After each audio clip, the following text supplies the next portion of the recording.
ఇక hi friends, ఒకసారి చామంతులు మీకు నేను చూపిస్తూనే ఉన్నాను. ఈ చామంతులు శీతాకాలంలో బాగా పూస్తాయి.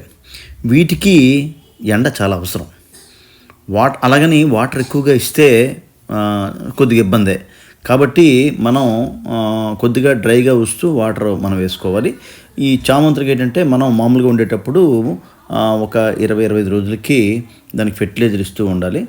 అలాగే మొగ్గ దశలో ఉండేటప్పుడు మాత్రం ఫెర్టిలైజర్ కొద్దిగా ఎక్కువగా ఇస్తుండాలి. ద్రవజీవామృతం కానీ లేకపోతే ఫెర్టిలైజర్ కానీ ఏదో ఒకటి అలా ఇస్తూ లిక్విడ్ ఫెర్టిలైజర్స్ కానీ ఇస్తుండాలి. అది ప్రతి 7 డేస్కి 10 డేస్కి ఇస్తే బాగుంటుంది. ఎప్పటికప్పుడు పువ్వులైన కొమ్మల్ని మనం కట్ చేస్తూ ఉంటే మరింతగా కొమ్మలు వచ్చి మొగ్గలై పువ్వులు పోస్తాయి అన్నమాట. దీనికి ఈ కాలంలో మిల్లీ బగ్ ఒకటి, అలాగే పేను బంక తెగుళ్ళు వస్తుంటాయి. దీనికి మనం నీమ్ ఆయిల్ మనం స్ప్రే చేసుకోవాలి. ఈ వీడియో కనుక నచ్చితే లైక్ చేయండి, షేర్ చేయండి, సబ్స్క్రైబ్